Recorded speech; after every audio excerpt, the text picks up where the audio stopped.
ኢየሱስን ብዙ ሰዎች አሁን ለመቀበል ይከብዳቸዋል።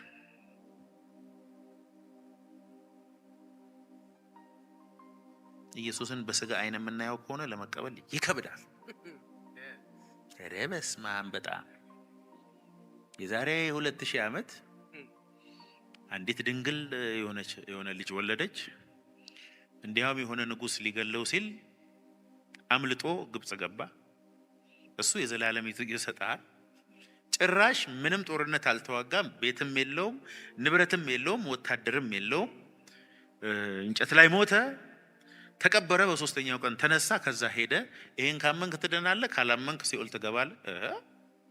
መቼ ነው? የዛሬ 2000 ዓመት እና ይሄንን መንና ዳን። በሎጂክ ሲያስቡት ሰዎች ዋይ ይቅርብኝ ግድ የለም ነው የሚሉት።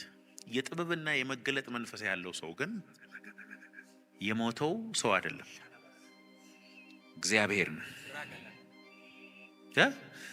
የሞተው ወደ ኪንግደም ወደ እግዚአብሔር መንግስት እኔ እንድወለድ ነው። ለዚህ የጥበብና የመገለጥ መንፈስ ያስፈልጋል። ኢየሱስን ያለ መገለጥ ማወቅ አይቻልም። you cannot force yourself አይቻልም። ማን ነው? እግዚአብሔር ነው። ለማን ያቀረበው? ራሱን ለእግዚአብሔር ነው። ለማን ኃጢአት? ለአንተ ኃጢአት ነው። ይሄ ሎጂካሊ አያስኬድም። ለዚህ የሚያስፈልግ መንፈስ አለ። እኛ ጭራሽ የምናምነው የዛሬ 2000 ዓመት ሆነ ብለን ሳይሆን አሁን ሆነ። እንዲያውም ሲሰቀል እሱ ብቻ አይደለም፣ እኛም ተሰቅለናል። እሱ ሲሞት አብረን ሞተናል። ሲቀበር አብረን ተቀብረናል። ሲነሳ አብረን ተነስተናል። በሰማያዊ ስፍራ ሲቀመጥ አብረን ተቀምጠናል። አሁን ራሱ ያለነው በሰማያዊ ስፍራ ነው። ይሄን ነው የምናምነው። አንዱ ሰውዬ ቢሊግራምን አግኝቷቸው አንተ አሁን ይሄ ያረጀ መጽሐፍ ቅዱስ ዮናስ በአሳ ነባሪ ሆድ ውስጥ 3 ቀን አደረ የሚል ተረት ታምናለህ አለኝ አሉ። ወይ አንተ አሳ ነባሪው ራሱ ዮናስ ሆድ ውስጥ አደረ 3 ቀን ቢል አምናለሁ አለ። ይሄን መጽሐፍ አምነዋለሁ አሉ። አረ ኢየሱስ ጌታ ነው። በክርስቶስ ነው እግዚአብሔርን ማወቅ የቻልነው።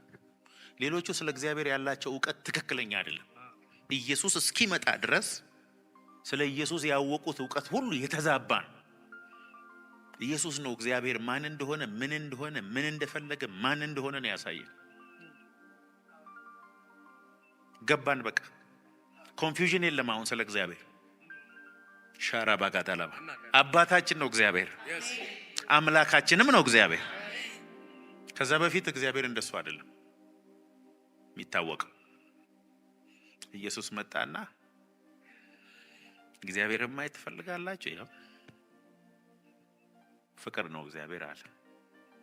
እናንተ ባሪያዎች አይደላችሁም አለ፣ ልጆች ናችሁ አለ። ወደ ፍቅሩ መንግስት ገብታችኋል አለ። ካራባራባ ደርሳችኋል አለ። ዋጋችሁ ተከፍሏል አለ። አሁን ኢየሱስ መጥቶ በአንድ መለከት ሲነፋ ሰብስቦን ሲሄድ ነው እኮ የሚታወቅ። ወደ ላይ ይሁን ወደ ጎን ይሁን ወደ የት እንደሆነ አይታወቅም። ግን መንፈሳዊ ዓለም ውስጥ እልፍ ጊዜ ተብሎ የማያልቁ መላእክቶች የሚዘምሩበት። ሰሞኑን በኤአይ የሆነ ፎቶ ሰርተው አይቼ እንዴ ነዘረኝ። ፎቶውን ሳይ እምባይን መቋቋም አልቻልኩም። በእውነት አይታችሁ ከሆነ ፌስቡክ ላይ ነው የሆነ ብቻ የሆነ ሶሻል ሚዲያ ላይ አይቻለሁ። ጠረጴዛው አያልቅም። ብዙ ሺህ ጠረጴዛ ነው። ጠረጴዛው ዙሪያ ላይ ብዙ ሰው ቁጭ ብሏል። ምግብ ተዘጋጅቷል። ጌታ ኢየሱስ ነው የሚያበላው ምግቡ። ሳልኩኝ አሁን ያ ጠረጴዛ ሪል ነው። ለቀን ሁሉ ሰው እኮ የሚቀመጡ አሉ። አንተ ስፔሻል ቦታ ተብሎ የሚቀመጡ ሰዎች አሉ። ጌታ ኢየሱስ የሚያስቀምጣቸው ለወንጌል የኖሩ ሰዎች አሉ። ጌታ ኢየሱስ መጥቶ እነሱን ሲያይ የሚላቸውም ሰዎች አስቡት። ዋው የሚላቸው የሚደነቅባቸው ስለ ኢየሱስ ብቻ ኖሮ ያለፉ ሰዎች አሉ። ዋው እዛ ውስጥ አብዛኛው የሀገር ፕሬዚዳንት የለም፣ አብዛኛው ንጉስ የለም፣ ሀብታ አብዛኛው ቢሊየነር ምናምን አብዛኛው የለም እዛ ውስጥ። በጣም እዚህ ግባ የማይባሉ ሰዎች ግን አሉ። ኢየሱስ ይመጣል። ኢየሱስ ይመጣል ብሎ ነገር ግን እግዚአብሔር በምሕረቱ ባለጠጋ ስለሆነ ከወደደን ከትልቅ ፍቅሩ የተነሳ በበደላችን ሙታን እንኳን በሆነን ጊዜ ከክርስቶስ ጋር ሕይወትን ሰጠን። ከክርስቶስ ጋር ሕይወትን ሰጠን። በጸጋው ድናችኋል። ኒው ላይፍ ኢን ክራይስት። እኔ አሁን ከክርስቶስ ጋር ነው ሕይወት ያለኝ። የግል ሕይወት የለኝም። ሕይወቴም ክርስቶስ ነው። ከክርስቶስ ጋር ሕይወት አለኝ። I am the partaker of the life of Christ. Newness of life.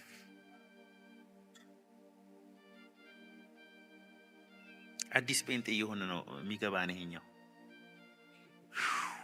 አየር ላይ የምንሄድበት ጊዜ። እኔ ደግሞ አስቡት በ12 ዓመት ስለሆነ ያገኘው 12 ዓመት በራሱ ሰው ወንደር የሚያደርግበት ነው። ሁሉ ነገር የሚገርመው ሰዓት ላይ ኢየሱስ ተጨመረልኝ ለኔ። መጥፎ ሰዓት እኮ ነው እኔ ጌታን ያገኘሁት። 12 ዓመት የማይገርም ነገር የለም።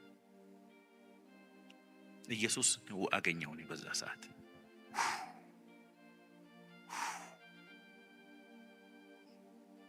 እስቲ ከክርስቶስ ጋር ሕይወት አለኝ በሉ። ወልድ ያለው ሕይወት አለው። የእግዚአብሔር ልጅ ያለው ሕይወት አለው።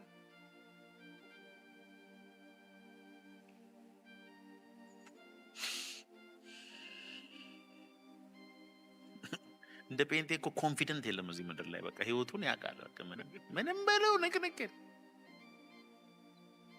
የትኛውም ሃይማኖት አሁን እርግጠኛ ሆኖ እዚህ ምድር ላይ የሚኖር ከጴንጤዎች የለም። የፈለጋችሁትን ጥሩ።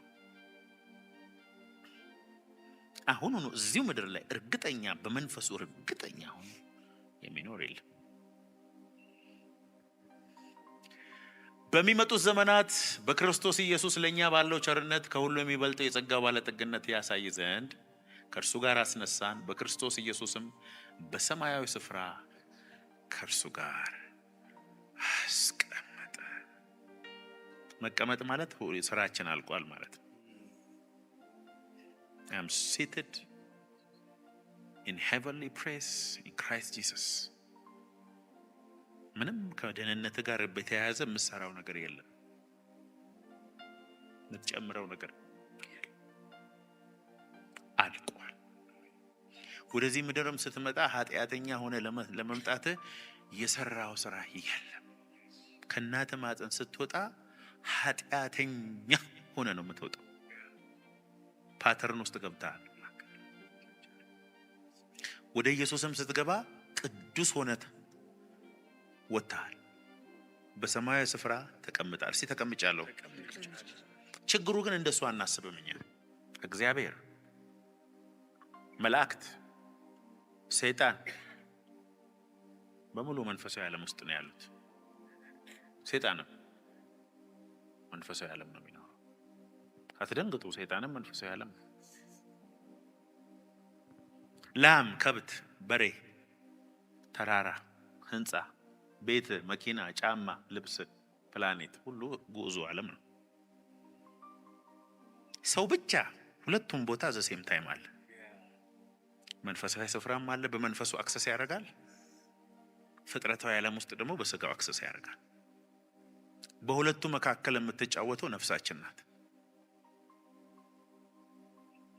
አንድ ቫይራል የሆነ ቪዲዮ አይቻለሁ። በጣም ወደው ቪዲዮ። አንድ ህፃን ልጅ 3 ዓመት ምናምን የሚሆን ልጅ ከአባቱ ጋር እግር ኳስ እያየ ነው።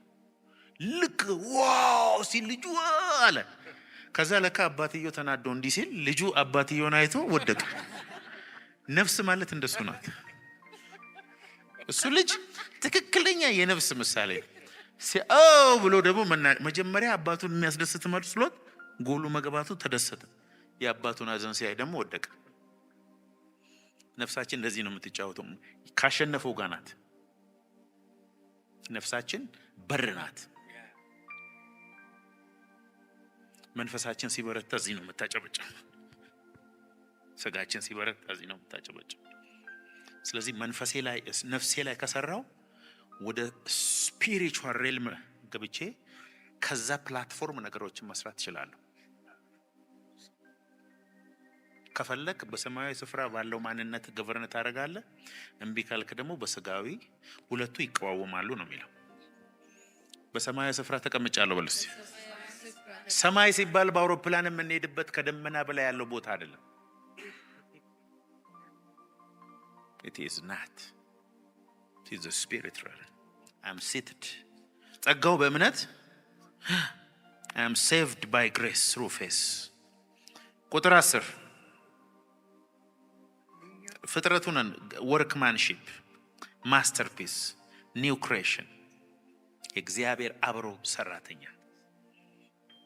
አብሮ ሰራተኛ የሚለው ፖይማ ነው የሚለው። ፖይማ ማለት የእግዚአብሔር ግጥም ነኝ ነኝ፣ የፍቅር ደብዳቤው ነኝ ነኝ። ስለ እግዚአብሔር ማንበብ ከፈለጋችሁ እኔን ማየት ብቻ ነው። የማይድን ሰው አድነው፣ የሞተን ሰው ሕያው አድርገው፣ ለማይሞትለት ሞቶ ቁሞ የሚሄድ የእግዚአብሔር የፍቅር ደብዳቤ እኔ ነኝ።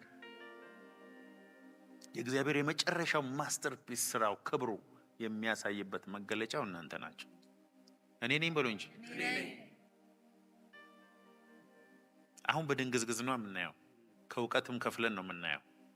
ለዚህ ነው ሐዋርያው ዮሐንስ ምን አለ? ወደፊት ምን እንደምንሆን ገና አልታወቀም፣ ዳሩ ግን ቢገለጥ እሱ እንዳለ እናየዋለን፣ እሱንም እንደምንመስል እናውቃለን። we know አለ። በጣም የሚገርመው መንግስተ ሰማያት ስንሄድ እሱንም ደግሞ እንመስላለን። ሮባጋታ ላባላላ ሞት የለም፣ በሽታ የለም፣ ጭንቀት የለም፣ መከራ የለም፣ እርጅና የለም። የሚያስጨንቃችሁን ጥሩ እስቲ። የቤት ኪራይ ክፍያ የለም፣ ዕዳይ ባንክ የለም። ልክ ዕዳን ሳትከፍል ጌታ ከመጣ ባንኩ አይከስም። you are free። መንግስተ ሰማያት ስንሄድ አሁን አብዛኛው ሰው ሔዋንን በጥፊ ለመምታት ተዘጋጅቷል። አንቺ ነሽ እንደዚህ ያደረሽ። ግን እዛ ስትገባ ሔዋን ስትሰራ አብረ መስራትን ስለሚገባ አታስጠላህ። አንቺ ነሽ ለዚህ ሁሉ ያንን ምን ስትሰሪ ነው? ትቶኝ ሄዶ ተንከባከባ ጠብቃት ውደዳት ተብሎ ትቶኝ ሲሄድ ሰይጣን አናገራት። ስለዚህ ሚስቶቻችሁን ለወራት ለአመታት ትታችሁ የምትሄዱ ተጠንቀቁ።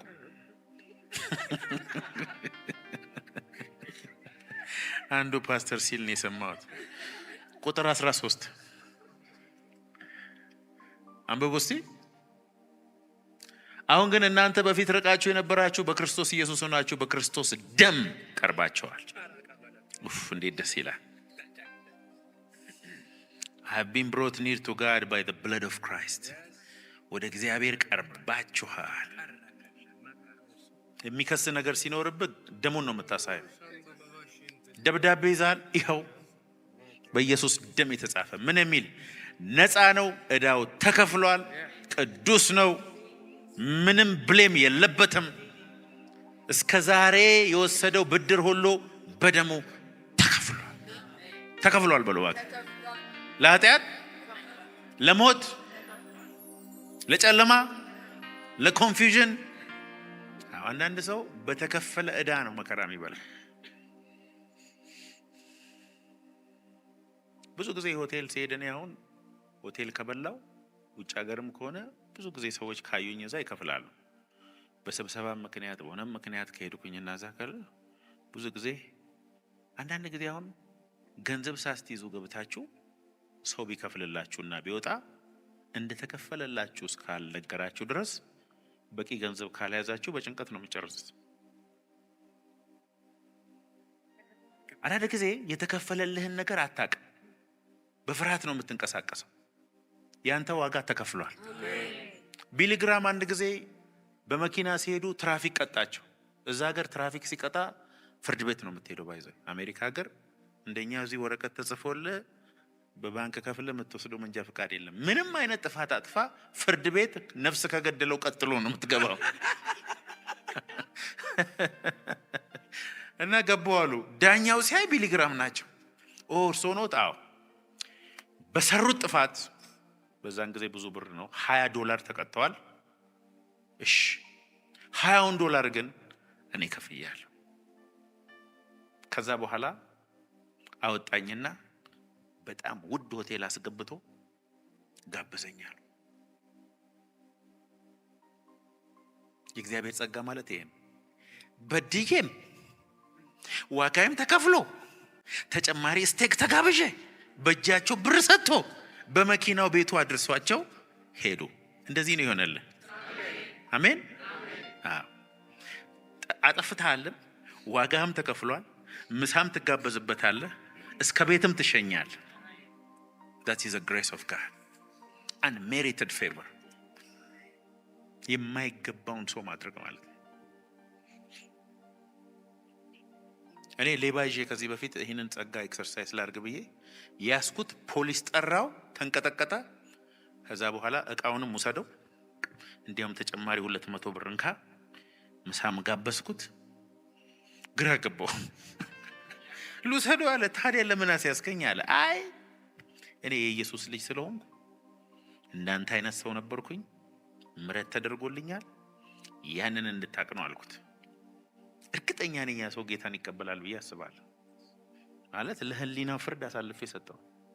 ባሳስረው ይሻለው ነበር። ቢያንስ ያን ቀን እስር ቤት ይተኛል። አሁን ግን አይተኛም። አሁን ስለሌላ ሰው ብቻ መስሏችሁ ነው። ጌታ እንደሱ ነው ያደረገ። ስሰርቅ ይዞ ምሮ በደሙ አጥቦ ልጁ አድርጎ በሰማያዊ ስፍራ አስቀምጦ ወራሽ አድርገዋል። ዛሬ የሆነ ብርጭቆ አለ የሚሰበር በኢየሱስ። እሺ ቀጥላለሁ። ከእግዚአብሔር ጋር ታረቀ፣ ጥልን በመስቀል ገድሎ በእርሱ ሁለታቸውንም በአንድ አካል ከእግዚአብሔር ጋር አስታረቀን። ከእግዚአብሔር ጋር በክርስቶስ መስቀል ታርቄያለሁ። ቁጥር 18 በጣም ወደው በእርሱ ስራ ሁላችን በአንድ መንፈስ ወደ አብ መግባት። በመንፈስ ነው ወደ አብ የገባሁት። ሻላባላላባላ አቤት መንፈስ ቅዱስ ባለውለታዬ። ኢየሱስን ባመንኩ ቀን መንፈስ ቅዱስ መጥቶ አተመኝ፣ በመንፈሱ ደግሞ ወደ አብ አስገባኝ። መግባት ብቻ አይደለም ከሱ ጋር አንድ አደረገኝ። እስቲ እኔ ከክርስቶስ ጋር በመንፈስ አንድ ሆኛለሁ በሉ። ኧረ በሉ ግድ የላቸው።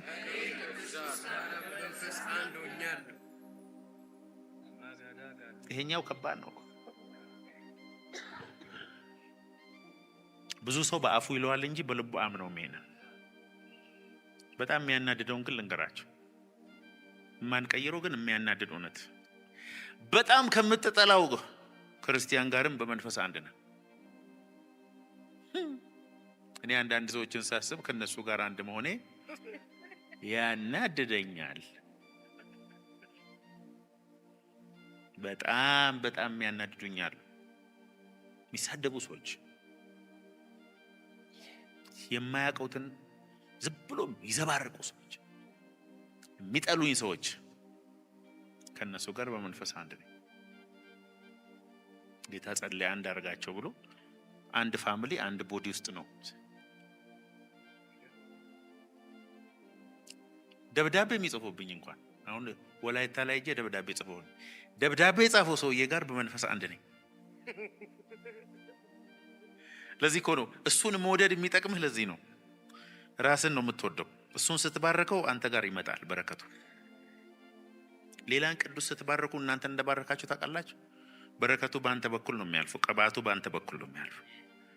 አሕዛብ አብረው እንዲወርሱ በአንድ አካልም አብረው እንዲሆኑ በአንድ አካል አብረው እንዲሆኑ በወንጌልም መስበክ በክርስቶስ ኢየሱስ በሆነው ተስፋ ቃል አብረው እንዲካፈሉ ለቅዱሳን ለሐዋርያትና ለነቢያት በመንፈሱ አሁን እንደተገለጠ በሌሎቹ ትውልዶች ዘንድ ለሰው ልጆች አልታወቀም ይላል። ወራሽ አብሮ መካፈል ብዙ ልዩ ልዩ የእግዚአብሔር ጥበብ አሁን በቤተ ክርስቲያን በኩል በሰማያዊ ስፍራ ውስጥ ላሉ አለቆችና ስልጣናት ትታወቅ ዘንድ ነው። አጋንንቶች አሁን ብዙ ትምህርት እያዩ ነው ከኛ። ኢቨን መላእክቶች አዳዲስ መገለጥ እየሰሙ ነው። ይሄ የስህተት ትምህርት ሰው ሊል ይችላል። ለመላእክትም ለአለቆችንም ለስልጣናትም በቤተ ክርስቲያን በኩል ስለ ክርስቶስ እያሉ ነው። እኛ ይሄን ሁሉ ዘመን አናቀም ነበር፣ ጉድ እኮ ነው እያሉ እያወቁ ነው በቤተ ክርስቲያን በኩል። ስለዚህ የእግዚአብሔር ክብር ነጸብራቅ ናችሁ። እስቲ እኔ የእግዚአብሔር ክብር ነጸብራቅ ነኝ።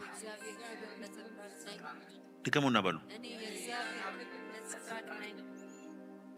እንግዲህ በእኛ እንደሚሰራው ኃይል መጠን ከምንለምነው ወይም ከምናስበው ሁሉ ይልቅ እጅግ አብልጦ ሊያደርግ ለሚቻለው ይላል። እግዚአብሔር ሱፐርናቹራል ፓወር በእኔ ውስጥ አለ። መገለጡ በበዛልኝ ቁጥር በውስጥ ያለው ኃይል እየጨመረ ነው የሚሄደው።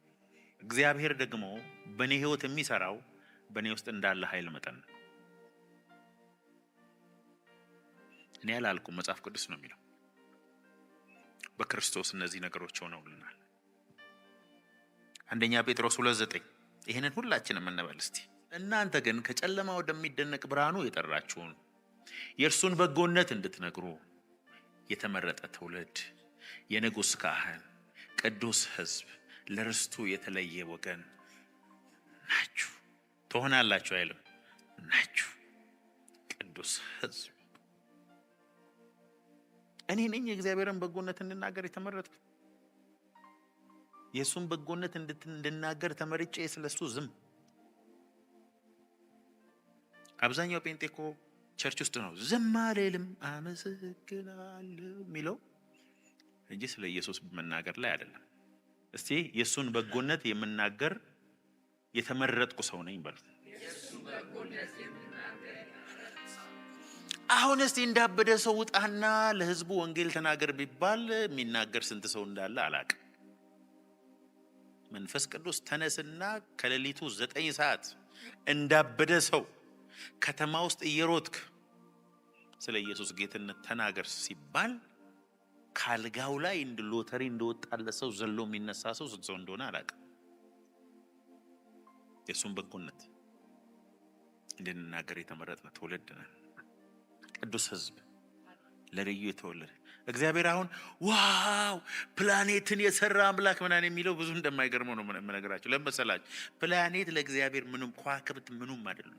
ለእግዚአብሔር ፕላኔት መጫወቻ አሻንጉሊት ነው። ለእግዚአብሔር የተመረጠ ህዝቡ እኔና እናንተ ነው።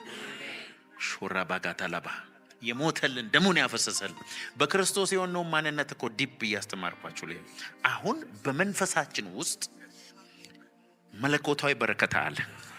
ያንን በረከት ለዓለም ሁሉ በመንፈስ ቅዱስ ኃይል የምናሳይበት ዘመኑና ጊዜው አሁን ነው። ከዚህ በኋላ በኢየሱስ ስም አንተ አትታይም፣ አንቺ አትታይም፣ እኔ አልታይም፣ ሰዎች አይታዩም። ኢየሱስ በኢትዮጵያ ምድር ላይ በኃይል የሚገንበት ሰዓቱ አሁንና አሁን ነው። በማን በኩል ነው? በኢየሱስ ስም ባንተ በኩል አሜን በሉ እንጂ። ውሃ የተሞላ ብርጭቆ አውጥቼ ደፍቼው እንዲያራግፌ በቃ ጌታ በምድር ላይ የምሰጠውን ስራ ሰጠኝ፣ ይኸው እንዲያራግፌ ጨረስኩ ብዬ ሄዳለሁ። ባይዘወይ ዶክተር ማይልስ ሞንሮ የመጨረሻ አገልግሎት ያገለግለው ኬንያ ነው። ኬንያ ኢንተርቪው ተደርጓል። ከሱ ኢንተርቪው ወጥቶ ነው የሞተው። የሞተው ከሚስቱ ጋር ነው። ሁሉ ጊዜ ስብከቱን ሄዳችሁ ካያችሁ እቺ የመጀመሪያ ሚስቴ ናት፣ የመጨረሻዬም ናት፣ አብረን ነው የምንኖረው፣ አብረን ነው የምንሞተው ይላል። ሴትዮዋን የገደለው እንዲያርጉ ነው ሰው ሁሌ we will die together ይላል። ያለ ጊዜዋ ሁሉ ሊሆን ይችላል ማለት በቃ በየቀኑ ስትል yes baby ትለዋለች ሴትዮዋ። ጉዷን አላወቀች።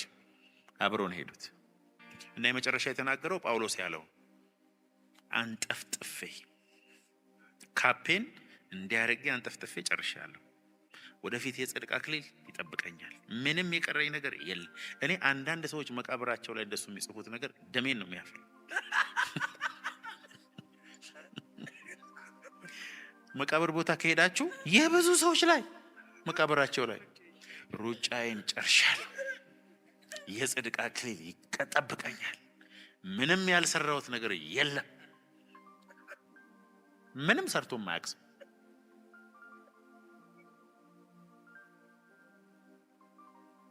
አንዳንድ ሰው ግን በትክክል አሁን ዶክተር ማይልስ ሞንሮ ሰራ። በቃ ስንት መቶ መጽሐፎችን ጽፎ ዓለም ሁሉ ላይ ያን ስራ ሰርቶ ስንት ሺህ ቸርች ተክሎ ለብዙዎች ብዙ ነገር ከሰራ በኋላ በቃኝ ጨርሻለሁ አለ። ምንም የለኝም አለ። ሰሞኑን ፓስተር ዘለቀ ሞተዋል፣ ወደ ጌታ ሄደዋል። ፓስተር ዘለቀ የመጀመሪያው መንፈስ ቅዱስ እንቅስቃሴ የጀመሩ አባት ናቸው። አሜሪካ ባለፈው ሲሄድ መንፈስ ቅዱስ ተናገረኝ በጣም በሚገርም ሁኔታ። ስልካቸውን አፈላልጌ ደውዬ እንዲሁ ፓስተር የባክህን 10 ደቂቃ ስጠኝ ብዬ ፓስተር ጋር ሄድኩ። የሆነ ሞል ውስጥ ቀጠሩኝ፣ ተገናኘ። ስኒከር አድርገው ጂንስ አድርገው በቲሸርት ነው የመጡት። ፓስተር እስቲ ንገረኝ፣ እኔ እኮ ያንተን አገልግሎት ሳይ እግዚአብሔርን እባርካለሁ። የዛሬ 50 ዓመት እኮ አሁን አንተ የምታደርገው ማሰብ አይቻልም ማለት። በእኛ የተሰራችው ሰዓት ትንሽ ነበረች፣ እናንተ ጋር በጣም ትልቅ ሆነ። ምን ታስባለህ ፓስተርዬ? እኔ አሁን ጨርሻለሁ። መጥቼ ኢትዮጵያ ብጸልይላችሁ አይዟችሁ በርቱ ብላችሁ እንጂ እኔ እግዚአብሔር የሰጠኝ ጨርሻለሁ አሉ። መጣው በሳምንቱ ተደወለልኝ፣ ፓስተር ዘለቀ ሄደዋል ተብሎ ማለት። ምን ሆኖ ቤት ተኝቶ በዛው ሄዱ። ሰውየው ጨርሷል እኮ እንደጨረሱ ለኔ ነግረውኛል። እድሜያቸውን በሙሉ 50 ዓመት በሙሉ ጌታን አገልግለዋል። ለብዙ ሺህና ምናልባት ሚሊዮን ሰው በመንፈስ ቅዱስ መሞላትና መዳን ምክንያት ሆነዋል። እድሜያቸው 80 70ዎቹ መጨረሻ አካባቢ ሆኖ በሰላም በስኒከራቸው ወደ ጌታ ሄዱት። ኢየሱስ ጌታ። ዛሬ ይሄንን ልባርካችሁና ልጨርስ። በናዝሬቱ በኢየሱስ ስም እንደዚህ ካፓችሁ ጽዋችሁን ሙሉ በሙሉ ኖራችሁ ጨርሳችሁ ሙጥጥ አርጋችሁ እንድታልፉ የሚያደርግ የእግዚአብሔር ጸጋ በኢየሱስ ስም በላችሁ ላይ ሆነ። ዛሬ ማታ ፍቅሩን በመንፈስ ቅዱስ በልባችሁ ያፍስስ። ከራሳችሁ ሰርክል እግዚአብሔር ያስወጣችሁ፣ የእግዚአብሔር ሰርክል ውስጥ ያስገባችሁ። የእግዚአብሔር መንግስትና ጽድቅ የህይወታችሁ የመጨረሻው ግብ በኢየሱስ ስም ይሆንላችሁ። በናዝሬቱ በኢየሱስ ስም አጨብጭቡ ለጌታ ክብር።